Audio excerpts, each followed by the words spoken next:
Good evening, everyone, and thank you for joining us tonight for Assemblymember Seawright's virtual Town Hall Tuesday. We will begin in just a few moments. If you're watching live on Facebook, please feel free to write any questions for the speakers in the chat. Questions can also be sent to our office by email at seawrightir@nyassembly.gov. Our office has received questions for tonight the past few days as well, and we work to get you all the questions answered. For any questions that we do not answer live tonight, our office will work to get you an answer as soon as possible. Again, thank you for joining us, and we'll begin in just a few moments.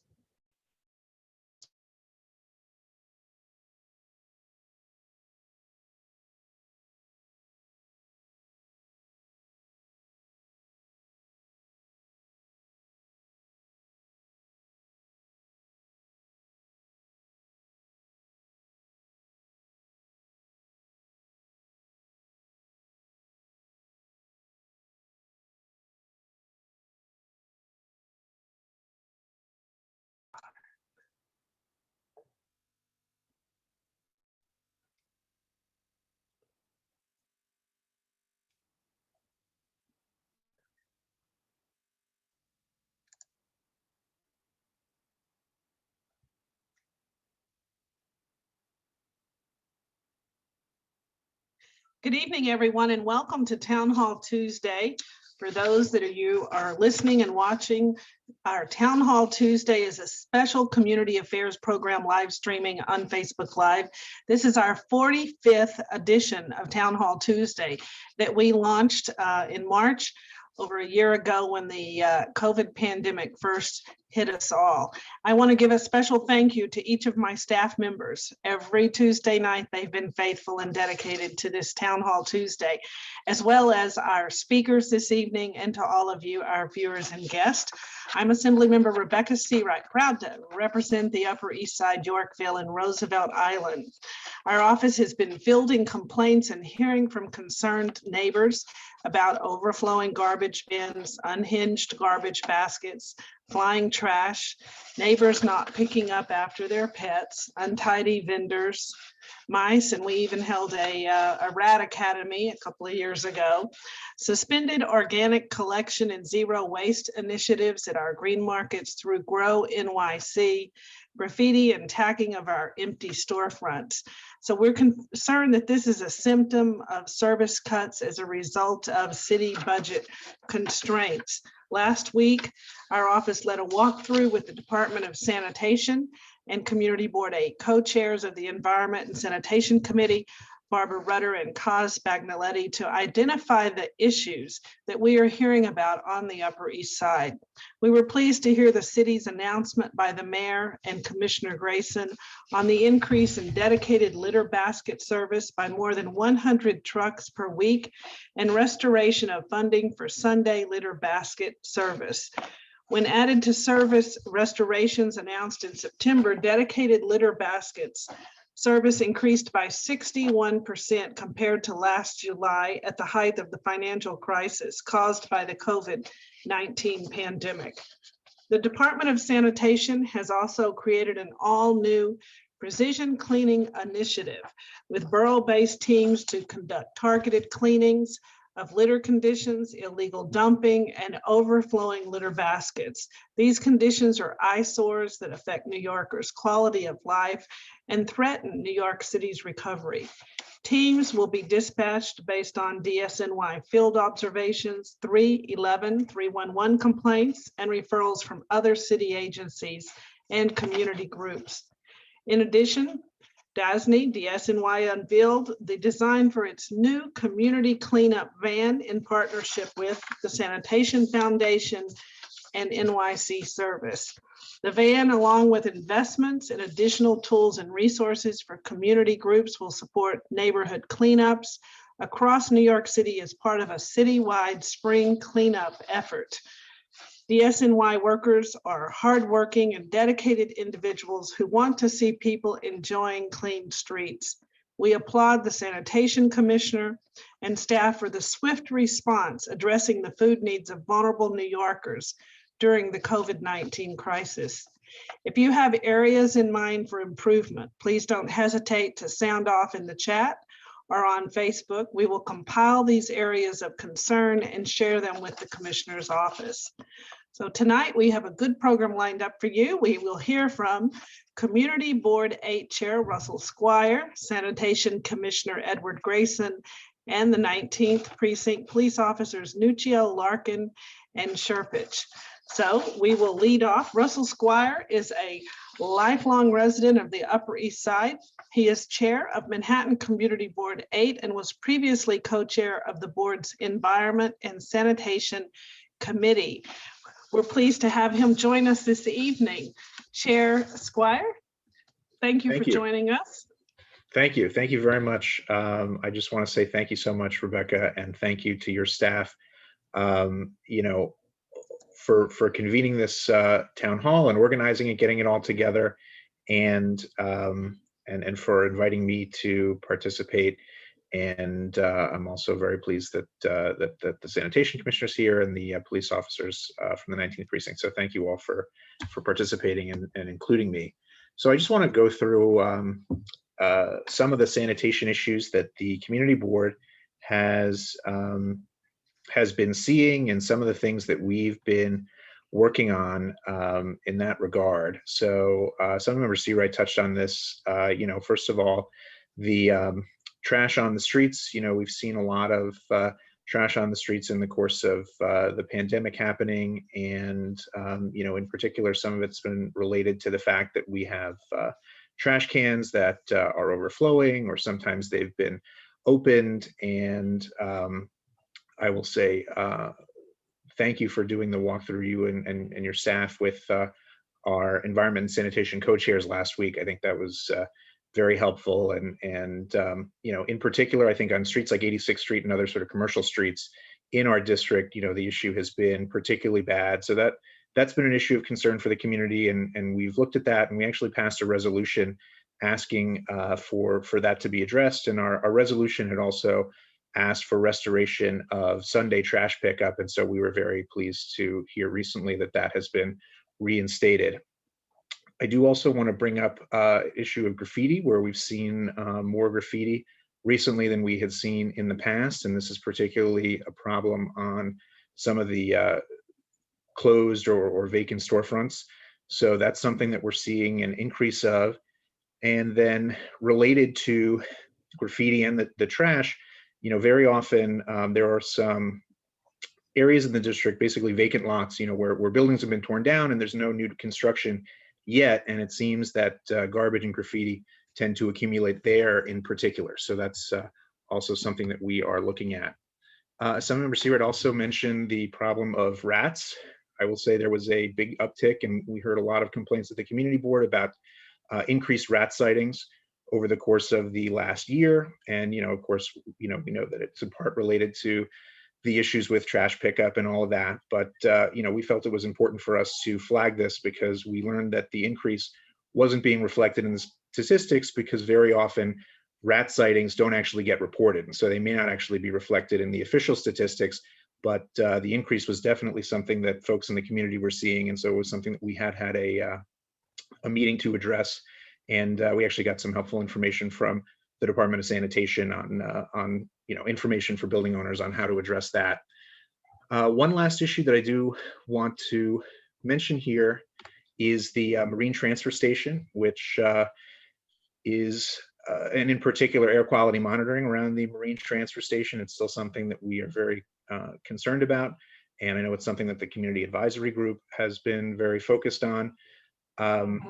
So with the air quality monitoring, there are a few issues there. Frankly, we would like to see more monitoring. But what we've heard from the community advisory group is that the issue that they're most focused on with the air quality monitoring, their priorities are moving the site, or moving the location, I should say, of the air quality monitoring equipment, and also getting more comprehensive reporting of the data that's collected by the equipment, because currently there's information that's already collected that simply isn't reported. And so those are two priority items where the cost seems to be low, if any, of doing those. And so those are certainly things that we would like to see, and we're hoping to get some into from DSNY to an Environment and Sanitation Committee meeting at some point to talk about those. And actually, I do want to just add one more issue, which is that environmental justice. I just want to flag the fact that with all the stuff that happened last year and the renewed interest in social justice issues, our community board has really focused on this, and we've taken it on as an issue not only for our new social justice committee, but something that every one of our committees needs to look at. And so our Environment and Sanitation Committee had a meeting focused on the issue of environmental justice and bringing that to the fore. And I know that's an issue that we're going to be working on quite a bit as well going forward. So I just want to say again, thank you for the opportunity to speak to everybody here tonight. I'll turn it back over to Assemblymember Seawright. Well, thank you, Community Board 8 Chair Russell Squire. We appreciate your leadership and all that you're doing on behalf of Community Board 8 and our community here on the Upper East Side and Roosevelt Island. Our next speaker is Commissioner Grayson. Mayor de Blasio appointed Edward Grayson as the Commissioner of the Department of Sanitation on December 31st, 2020. He is a 21-year DSNY veteran, has served as acting commissioner since September 2020. Prior to his appointment, he most recently served as a 4-star chief and director of the Bureau of Cleaning and Collection in September of 2017. Commissioner Grayson has held a range of positions throughout the department. He was operations chief, overseeing snow removal during the 2016 Jonas blizzard, the largest snowstorm in New York City history. As director of the Bureau of Cleaning and Collection, Grayson oversaw day-to-day operations, including the collection, recycling, and disposal of more than 12,000 tons of waste per day, and efforts to keep the city's communities healthy, safe, and clean. He has implemented new technologies to improve snow removal and reform frontline operations, and he's been a leader in the department's implementation of the city's aggressive zero waste goals. His father was a lifelong sanitation worker and supervisor. His mother was a recycling outreach coordinator during the rollout of the city's groundbreaking citywide recycling program in the 1990s. He was raised in Ridgewood, Queens, and it's a family affair. So Commissioner Grayson, we are so pleased to have you join us this evening. Thank you for having me. It's an absolute pleasure to join your town hall. And I have to tell you, Assembly Member, this is a great forum. I love to hear that you've been keeping your constituents and the community involved and engaged, and having these chats throughout, especially over the last year that we've all been through together as New Yorkers in the pandemic. And I really appreciate the opportunity.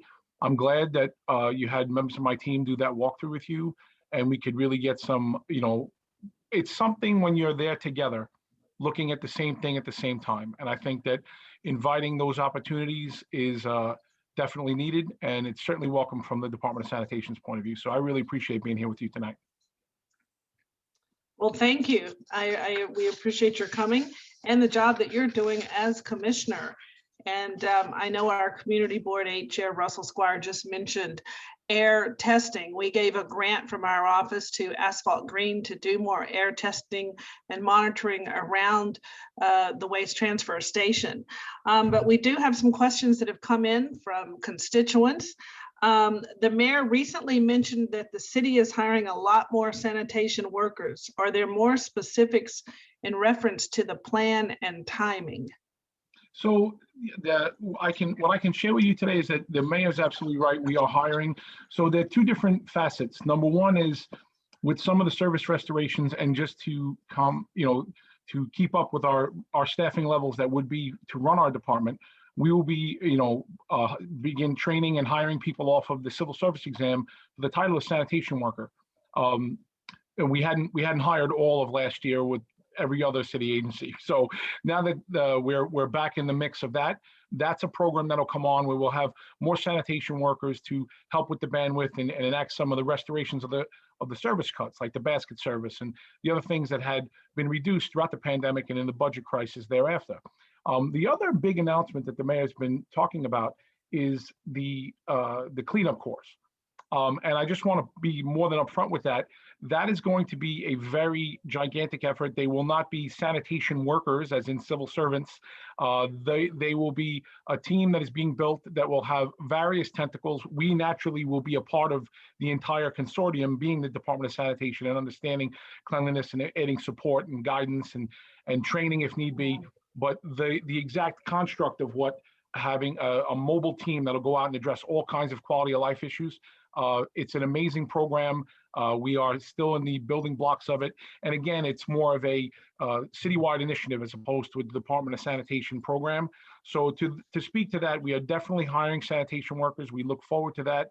Also doing some other promotions to supervisor and other ranks as we now have bandwidth and have hiring authority to do that. So as we move ahead, we're looking towards where we're going to be in this last quarter of 21 into FY22, see where that final budget negotiations are, what those numbers land on. So to give you specificity on the numbers, I don't have it tonight because we haven't, that complete pizza hasn't been cooked yet, so to speak, on the budget side. But we are very excited, and we are certainly ramping up to have our training academy back in session so we can get people in, learning how to operate the equipment, and get them field effective as soon as possible. Good, terrific. I know we had a really good meeting with you a couple of weeks ago where we talked about graffiti, and EDC actually has some oversight. So a question has come in: trash and graffiti have been a particular problem at empty lots where buildings have been torn down. Does the city pursue the owners of these lots to address this issue? Well, actually, what we do is we one thing that I want to flip back to is the idea, and Russell brought it up about reporting and what things that aren't actively in the statistics. So one thing that I definitely want to remind everybody, all of your constituents, is reporting something is a good way. You need to get it on record so that we can look for those instances. When it's a privately owned lot, naturally, like any private property in the city, there are now rules that govern the level of interaction we can have with it. Is it fenced and locked? Is it inaccessible? What is the complaint that is coming in? And a lot of times our ability to go in and address trash, which then, by the way, once we get in, make a determination that the complaint is warranted, we get a writ that allows us onto the property. If we do a cleanup, we can then charge back the owner with a fine and a penalty. The problem with all of that, as you all know, is that while there is action being done, it takes a very long time. People, anybody seeing it who is going to see a remedy eventually has already lost faith that it's going to happen. And number two, it's remedial. So the problem is it doesn't help the litter in real time. So you're looking at an eyesore, and we're doing what we can do in the background to possibly get in on the lot. A lot of times, we will try through our lot cleaning division to make contact with the property owners. We search them out and we say, listen, there's been some complaints on your property. We're going to pursue. You have this letter we give them a specific amount of time to remediate the problem. And then they do or do not comply. And then an entire process comes in. I think that in places where you have what are underdeveloped lots, so they were supposed to be a construction zone, and then for whatever reason, the owner or the company that was going to do the work didn't come in and build right away. I didn't come in and develop what was supposed to be there, particularly in a place where real estate is so valuable, just the limited number of it. And you wonder how any place would be able to, I think that hopefully maybe when we move out of the pandemic, and more and more people have accessibility to whatever especially the developers, maybe their supply line logistics were wrong, maybe they were waiting for permits that didn't happen. So hopefully we can see some more development that'll help that. But what we do is we go in, and the challenge for us, and this is just for everyone to know, is that when we clean up something after the fact, if it turns out that the entire process gets played out and we can get in and clean it, the problem is it's a very lengthy process. Sometimes it could take weeks to a month and a half for us to, from first complaint to investigation to writ to notification to getting now the ability to go on the property and actually do a cleanup. It's a very lengthy process, and all rooted in the idea that the rights of private property owners. Okay, and a question has come in: how does the Doe Fund? I know Mr. McDonald that founded the Doe Fund recently, unfortunately, passed away. But how does the Doe Fund coordinate with sanitation workers? Well, when the Doe Fund with the cleanups, They have, when people come in on a dough fund allotment and they bring a team in, what they will normally do is target, we know the areas that they're targeting typically. That's usually through a collaboration, either through something out of the community-based organization that's bringing them in, or the elected official that's bringing them in, because we're trying to collaborate on how we can maximize our impact or support theirs. A lot of times we have those interactions because if they generate material by sweeping up or whatever, they're going to bag some material and leave it. We certainly want to be there to know where that extra bags are going to be so we can make the removal happen. A lot of times their crews are more manual and not removal naturally. So the collaboration usually comes with on the front end of where are they working, what are they going to be working with. And again, I hope that now that we move forward and we're going to see hopefully an expansion of a lot of community cleanup programs, not just the dough fund, but others, we'll have to know. And that's where I was going to say, we'll be involved because we're going to have to know where these crews are going to be so we can be there at the end of it to make sure that we're taking the material. Okay, terrific. And for car owners, how has the alternate side parking rules changed during the pandemic? Well, the streets of New York only get swept once a week on alternate side regulations. Now, the ASB has defaulted to only one time per week, and it's the last day of the posted sign, respective of where the sign is. So if someone was in a 2-time-a-week sweep and it was, Tuesday, Thursday, it's only the Thursday, etc. So it's the last posted day of alternate side regulations. However, for everyone to know, the metered areas and the NPA, NSA, so no parking anytime, no standing anytime, loading zones. The other places, bus stops, the other places that are curb accessible all the time, along with the metered areas, we're sweeping them every day that we run a broom. So typically it's the standard, as long as we were in service. Now, we just came out of what was a pretty active winter, arguably, the most active we've had in quite a number of years. So we ran limited number of broom for the entire month of February. I mean, it seemed like the Department of Sanitation was fighting snow for the entire month of February. So we don't run brooms while there's snow on the ground, ice on the ground. It's ineffective for everyone. And to then try to enact a move your car policy, it completely conflicts with stay off the road so we could do our job for snow. So usually we'll suspend, but right now we're only sweeping the street one time planned for alternate side parking regulations. And in some areas of the city, in all honesty, it's worked.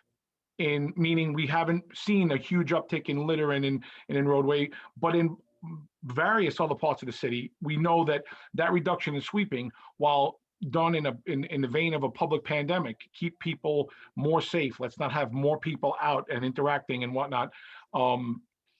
It's definitely noticeable. So again, this is another thing that as we hopefully the spring clean that the mayor announced, the move forward, the restoration of some resources, this is part of a larger conversation of what is it going to be to clean the city of New York moving ahead.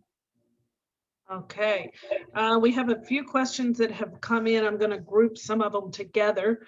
Will more compost drop-off locations be opening up in the 76th district so that people can compost their food instead of throwing it away?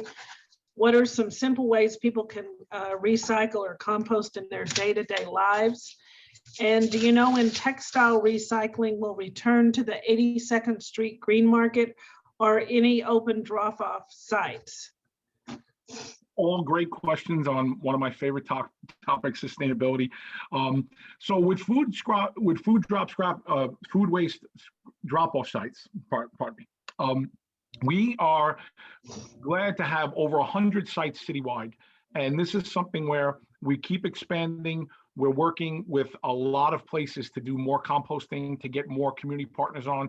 One thing I would like to tell everybody that's watching us tonight is, if you know of a community center or a place that's interested in hosting a community compost drop-off site, they should definitely reach out to us and let us know. Right, to our community affairs office, we'll route it. In addition to that, you can go to nyc.gov / food scraps, and they're going to get you to where the known locations are. As to textiles, we are not the budget wasn't fully restored for what's happening at the green markets. So right now, the textiles at the green markets is not in the plan moving ahead. But you can, again, nyc.gov/textiles, and you go to the department's website. I can't say it enough. We are hosting a lot of information on how to recycle, how do I dispose of, how do I get more involved. And one of my favorite links on our website is exactly that. That's what it's titled. It says get involved. And through there, that's another place where we have a portal that can describe community cleanups and how to get involved with that if anybody's interested. So in general, if people want to take a better, I look forward to what happens to the state of the waste stream here in New York City. Because look at what the pandemic did to all of us. And what I mean by that is we have changed our behavior so much. We have really, the residents of New York City have completely shifted how they buy things, where they're accumulating and distributing their waste. The more and more the shift to telework. And while we're moving back, we're going to get this city vitalized and get people out working again. As we do that, we noticed over the last year, the complete swing around of the makeup of the waste stream. Tonnage was up. People were generating more and more waste, naturally at home, following the orders of trying to hunker down and limit their outings. So when you think about now, the real interesting thing in there is that when you think about, because of a catalyst event, people could change their behavior and how they completely interact with the back end of what their waste stream was. We have an opportunity now as we move forward to increase awareness. Have people are way more cognizant of the waste stream now, particularly because right at the worst possible time for us to have less sanitation services, that's exactly what happened. More and more people were working from home, and we lost our budget to run an e-waste program. Right. So, and then everybody who worked at home found out the hard way that that computer that you were milking along really wasn't going to meet your business needs. So you had to upgrade your stuff, and more e-waste was generated, and more cardboard was generated, and more things were happening in the waste stream. So what I like to know, and what I would like to remind all of your constituents is, go to the website, refamiliarize yourself with the incredible opportunities that there are to recycle. There are still ways to be a part of textile recycling. There are still ways to be a part of composting, and there are still ways to be a part of doing the right thing with your waste. And while we rebuild and hopefully go even further than we've ever gone before as a city on sustainability goals and pushing to zero waste, there are still things you can do right now. Yes, not as convenient as they might have been, but if you're a believer like I am, you'll find a way, and we have options for you to do that. Okay, great. So people need to go to the website and check out events. I'm going to do it. I'm curious what all I'm going to find on it. Yeah. So couple more questions. I know a few college kids that have literally furnished their apartment out of valuable pieces of furniture and other household articles that they've taken from the trash from the street. What is the best way to get that to people who are in need? I think that the best way right now, and I want to steer your constituents towards it, is the portal that we host, Donate NYC. This is a great way for people who are looking to donate things that are of use and give people an opportunity. It's got some easy to, it's a very easy user interface. When you go on, you can see how it is, upload a photo, describe what you have, and it creates an online exchange that this way you know that you're doing your part. And you hit it right on the head. That's another amazing way of sustainability. There are people who need good quality things, and they don't, otherwise they would go to a landfill unnecessarily. So I think that Donate NYC is the right way to go, and I push all your constituents to take a look at it. It's pretty fascinating. Okay, and do the schools also use that portal? If you're looking to, I mean, how do you help the public schools get rid of their waste? So in terms of things? Thank you. We work with the public schools so close, and it's very interesting. They have specific arrangements that they have because they generate so much e-waste that they basically run their with the same vendor that we use, I believe. They run a similar program that addresses their e-waste. We are their refuse and recycling venue. So they work with us, and we're very excited. We're looking to see how we can, when we move into the next year's budget with restored services, is there a way for us to get back into all those school kitchens? I think that school waste too, that's going to be another growing experiment, if you would, with regard to, now that we know that we're going to do everything we can to have these schools back and have a robust population and people learning, but where's the waste generating? What are they doing? I know that the interesting thing too, my son, he works exclusively off of like a Chromebook now. So even we find, right, like you say, wow, that's a pretty interesting thing. And you look at it, and he goes a hybrid schedule, my 11-year-old, and he, or was anyway, now they're back full time. But, when you think about how that's changed. So what kind of waste are we generating? I think that we work with them, and working with the schools and having the children understand their relationship to the waste stream only makes them the better future constituents and citizens of this city. So it's definitely important to us. And our office partners with Upper Greenside to host very popular shred-a-thons. The next one will be coming up in June up on 92nd Street with Sarah Gallagher. But do you host shred-a-thons?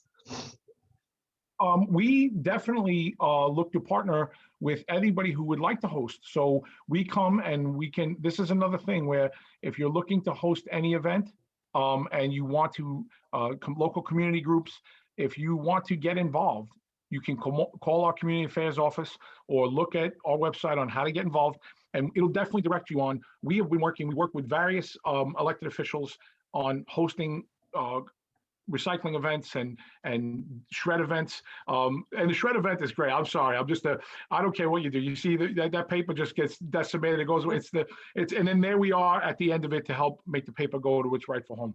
So it's a good event. I can't thank you enough for what you're doing to offer opportunities and foster sustainability and the right way to dispose of stuff. And on a personal front, I mean, my dad used to love the shred-a-thon when it was around in the neighborhood, because he was a hoarder of his old paperwork, and he didn't want to burn out his little Office Max shredder that he had. So he'd be bringing it in boxes. So it's a great event, and it helps encourage recycling. And I can't thank you enough for what you're doing. Well, thank you. And we have a few questions that have come in from our community board 8 chair, who really has his pulse on the community. People are rummaging through litter baskets, looking for bottles. They tend to leave the door open, causing trash to blow everywhere. In your opinion, what's the best way to prevent this from happening? Great question. That is the only thing that I can do, and this is what we're hoping to see now that we've gotten some service restoration, is we cannot prevent, sadly. It's going to be a very tight, can't is a tough word, but you have to look at it from the point of view of only sanitation workers open the door to remove the garbage and give you an empty place to put your basket. Everybody else who's rummaging through is just that. They are looking to scrap metal, or they're looking to find something. And to that human endeavor, it's an action offense, by the way.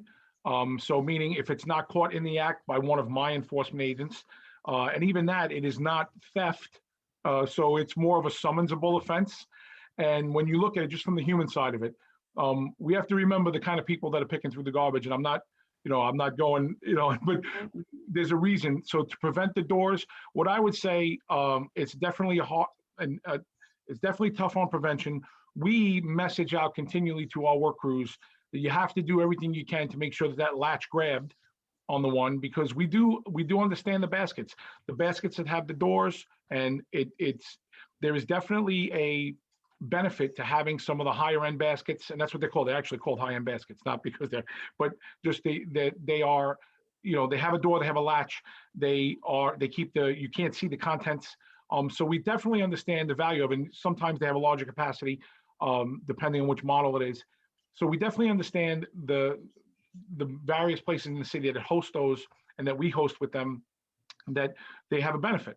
The problem with having a door on a basket is that then the door will have the short answer, even though I gave you a long one, is two ways to look at it. If you have places where the area is just a chronic, for whatever reason, we cannot make it work, then we need to go to a wire basket. This way there is no door. However, that creates a capacity and a sightly thing. So how do we prevent it? We need people to always do their part. And it's definitely tough that we can message on to our crews, and we like to close doors. You'll see our supervisors out there going and closing doors as they see them, even if we haven't serviced the basket just because they're open, but there's a person who's going through there. So it's definitely a tough thing to keep a handle on, but it is a summonsable offense and it's an action observed summons. So if we don't see the person opening the fence, that's why it's a little tougher to enforce. Okay, and what about restaurants and businesses that are not, being attentive to their garbage? How do they go about getting fines from your agency? And how often do you issue fines to residential towers as well as restaurants and businesses? Good question. So all the property owners and the business owners are responsible for the upkeep of the frontage of their property. As far as for the residential, there are two routing times. It's a residential routing time, so we look to look for 2 hours of the day. It's 1 in the morning, 1 in the evening, and inside those 2 times, that's when we be coming and looking for what are egregious areas.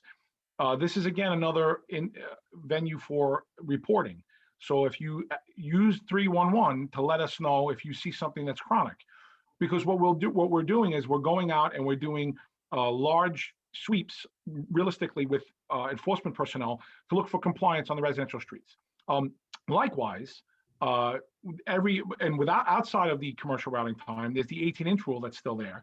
So technically, you're supposed to at any given time have 18 inches of your street, that should be accessible. So we have a bunch of tools that we could use. We would rather understand from the community where those trouble spots are so we can get some routine enforcement in, because it's a tool. Again, the challenge, and this is the bigger thing for us. We want to use enforcement for the tool that it is, because sadly, the summons issued to the property still doesn't pick up the mess. Right. So there's always the challenge of what we want is more awareness, more optics of us being there. Let people know that there is an enforcement schedule that can be enforced. As to the businesses, they have to have, so we have units that go specifically to check businesses. Do they have a private carder? What is their collection schedule? And we have a unit that tracks private carders and watches them in operation, looks for their spillage. But business owners also have a commercial routing time that's in effect every day that they have to be out maintaining the frontage. The property owner, business owner, if it's occupied, resident, property owner, in the end, all of the frontage and the issues concerning the property default to them, always. And that always doesn't fit who's creating the problem. But there's that ownership responsibility where this is your business, this is your parcel, this is your home. You have to make sure that it's clean in front. And sadly, the responsibilities of the owner and operator of a property sometimes do not even remotely, run in synergy with who's actually contributing to the mix. But we definitely have enforcement crews. We go out and enforce on our routine schedules.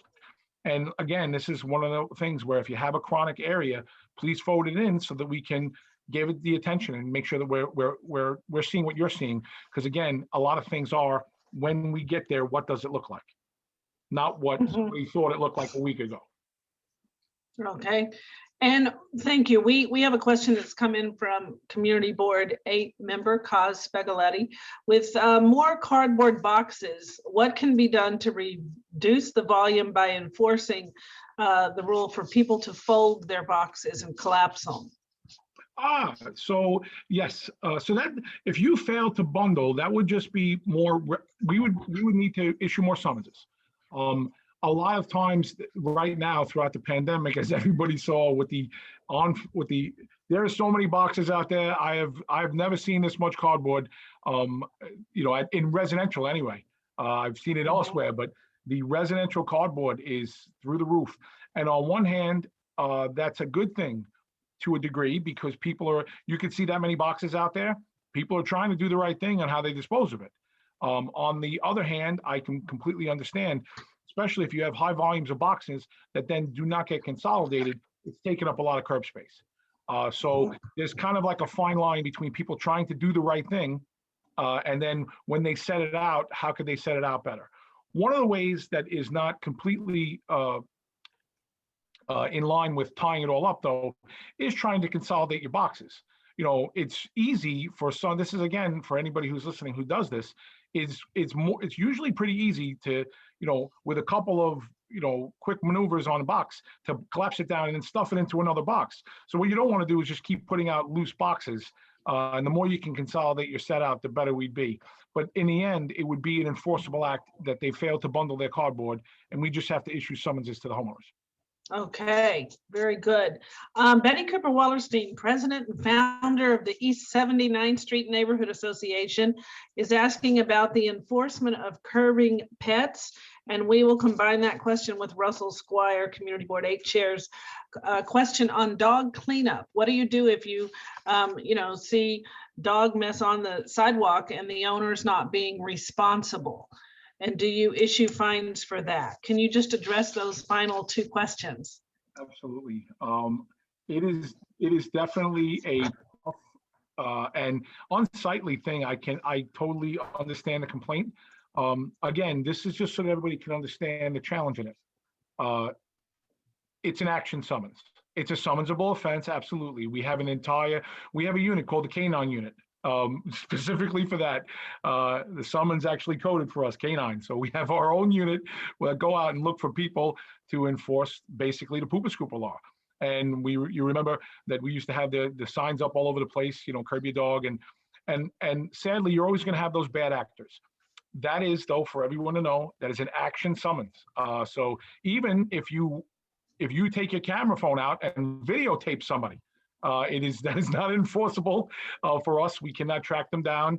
And, you know, we have not reached some level of CSI with facial recognition software where we can look for the chronic pooper scooper person.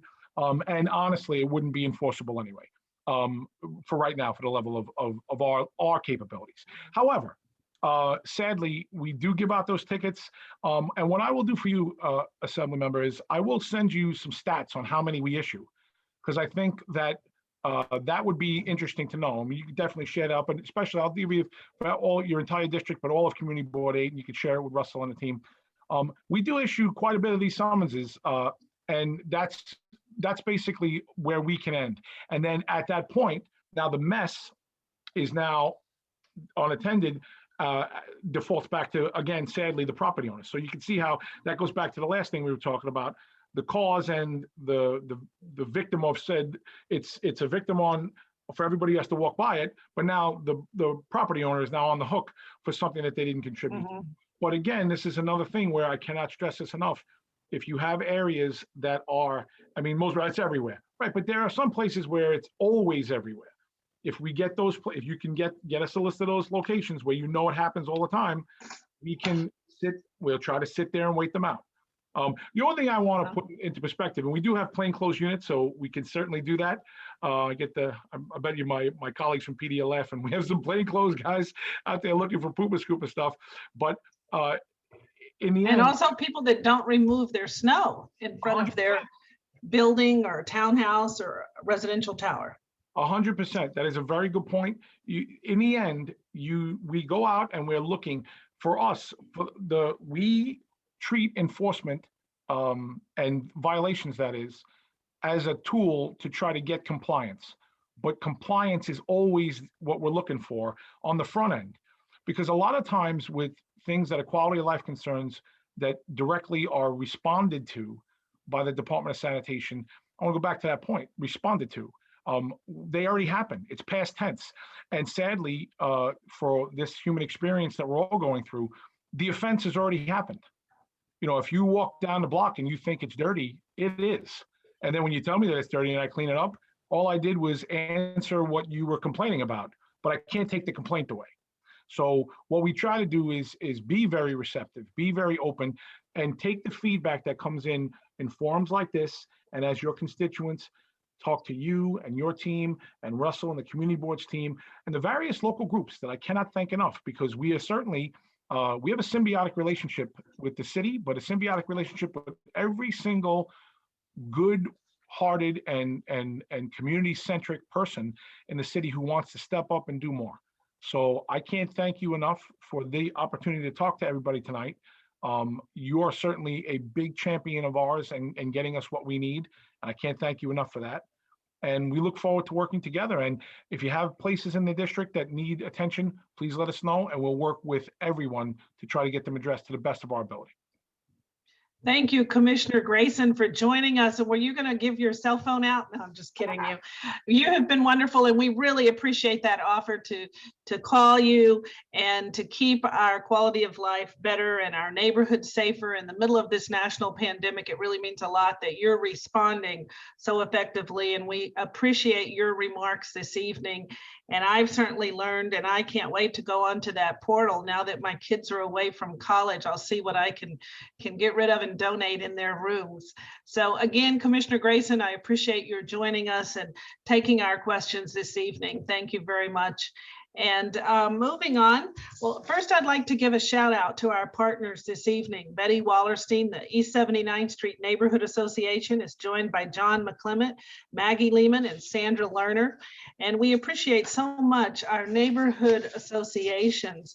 Our co-sponsors tonight, the East 72nd Street Neighborhood Association, Valerie Mason and Liz Patrick, the East 60s Neighborhood Association, ESNA, Judy and Barry Schneider, and all of their members. Moving on to our final speaker of the evening, our 19th Precinct Command serves the Upper East Side of Manhattan. The precinct is one of the most densely populated residential areas in Manhattan. And tonight we welcome police officers Nuccio, who's in charge of crime prevention and digital media, Sherpich, the auxiliary coordinator, and Larkin, community affairs. And it's always nice to see them out in the community. Hopefully we'll get our street fairs back. And so we appreciate what they do, and we'll like to now turn the program over to them. Good evening. Thank you, Rebecca, and your staff for having us here to speak about graffiti. It's been a hot topic lately. I apologize for my camera. It focuses in and out, but can't control that.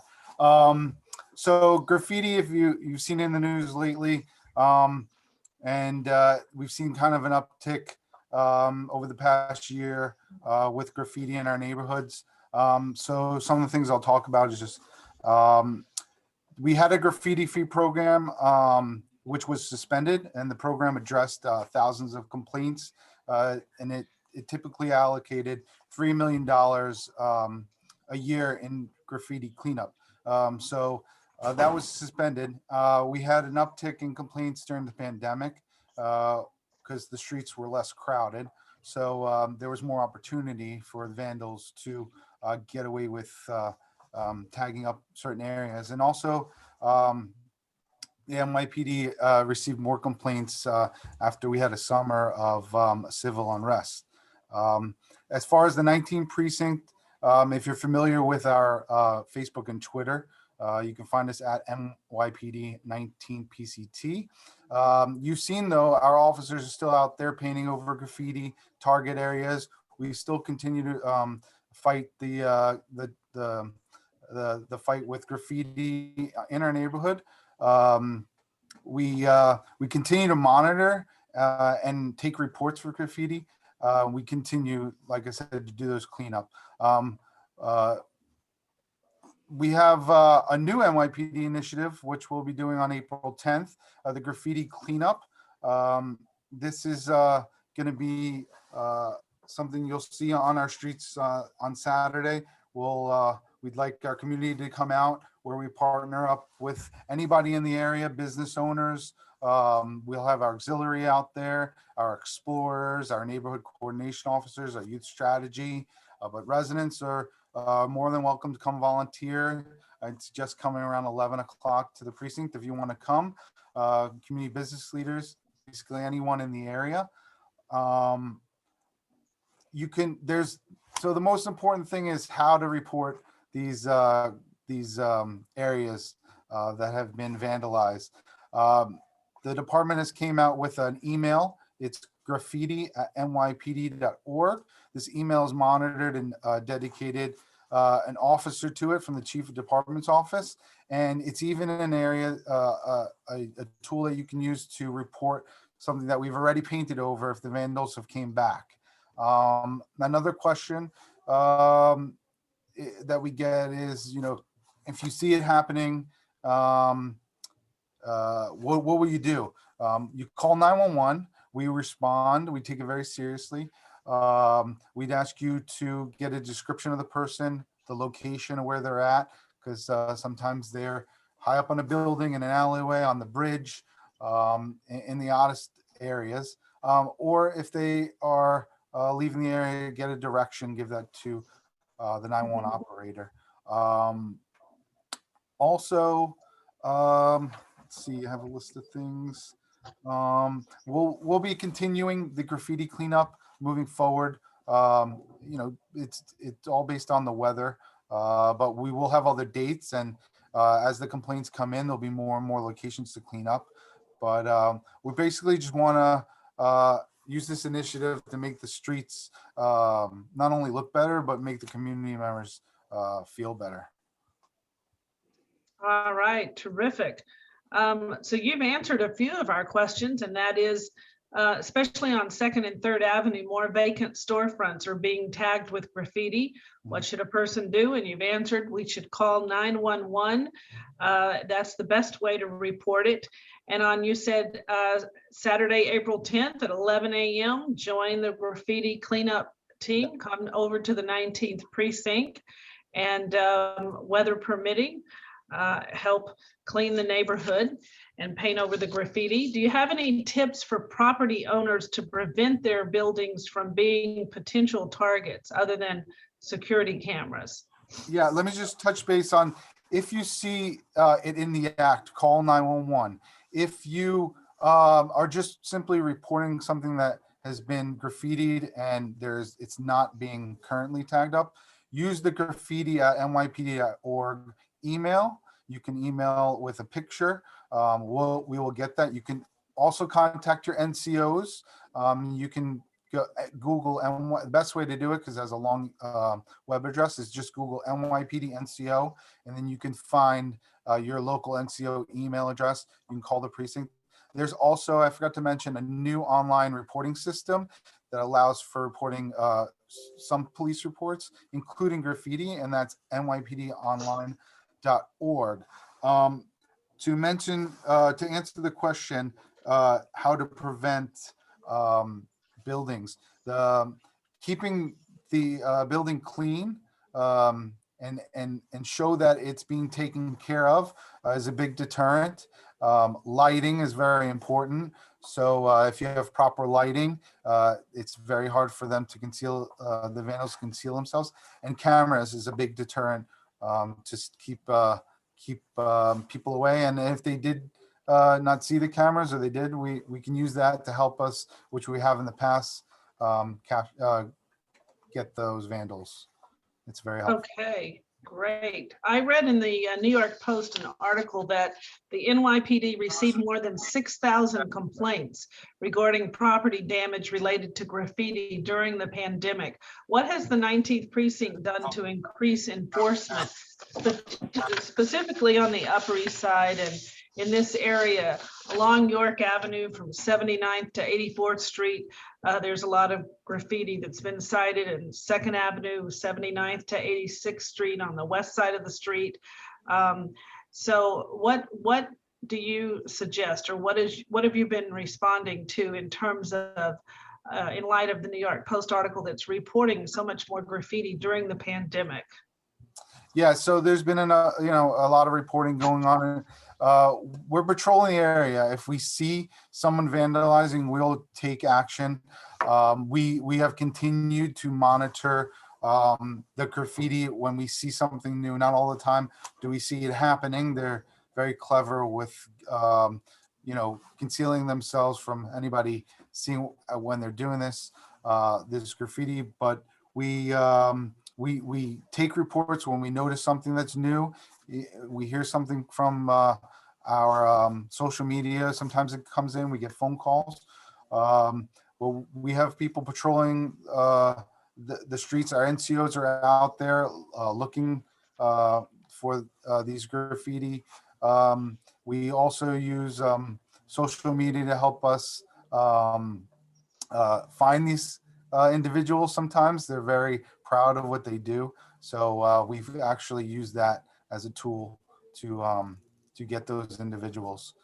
We have a hard time sometimes painting over some of the graffiti. We do need permission from the owners of the store. If they're there, we're more than happy to talk with them when we're out there doing these initiatives. But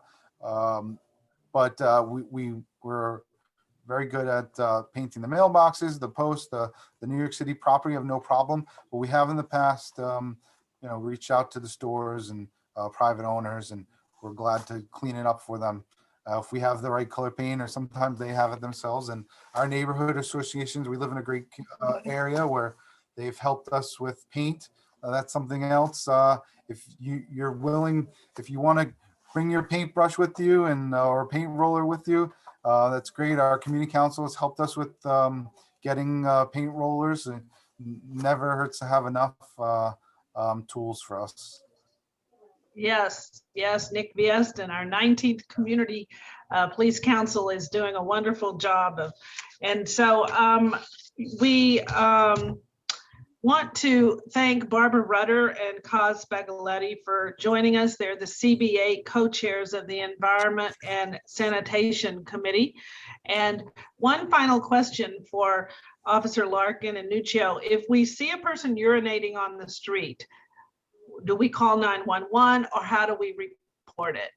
So you have your NCOs, your neighborhood coordination officers. If you notice an individual is it's reoccurring, it's similar to the dogs and the pooping on the street. It's something that we have to see in order to summons.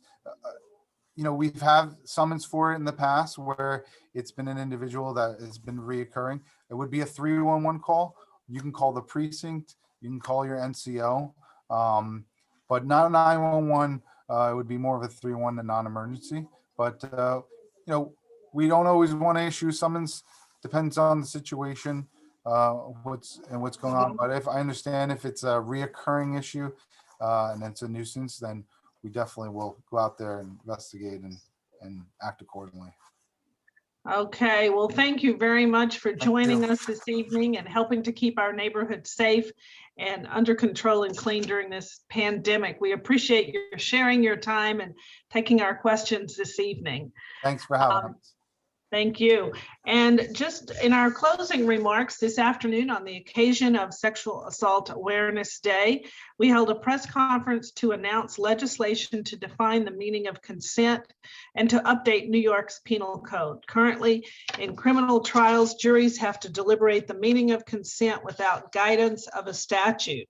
I stood beside survivors, including Tarale Wolf and Don Dunning, witnesses to the Harvey Weinstein case, and constituent Joyce Short from Roosevelt Island, who's a national advocate leading the way for sexual assault victims. We announced the passage and the signing of the Marijuana Regulation and Taxation Act to legalize adult use of marijuana in New York State. The act will advance a new era of equity and fairness, provide necessary safeguards to ensure health and safety, and to erase most marijuana convictions, creating thousands of jobs and providing millions of dollars in new funding to local localities. This city's 2-case threshold for automatic closing of public schools with coronavirus cases has finally been overturned. My staff and I worked very hard to get the chancellor of the school system and the mayor's office to pay attention to this issue, because we were hearing from parents and PTA members and our local principals that this rule just was not working.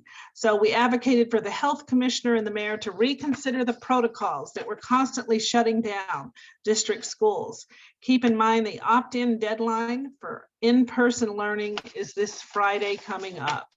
We invite you to join us for one of the events that I'm pleased to sponsor, Thursday, April 8th from 12 to 2 p.m. at our district office, 1485 York Avenue, between 79th and 78th Street. No cost face covering giveaway and hand sanitizer giveaway.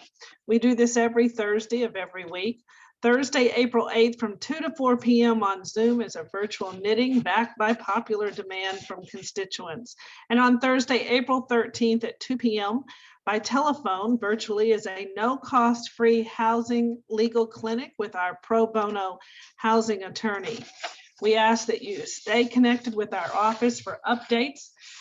We'd like to encourage everyone to start saving up your paper that you need to have shredded, because there'll be more shredathons coming. But to sign up for our updates, please sign up for our weekly e-newsletter by emailing crightr@nyassembly.gov. Follow us on Facebook, Instagram, Twitter, CRight for New York, or call our office at 212-288-4607. If you're having trouble with your unemployment claims or your landlord, please consider us as a resource. We're here to serve.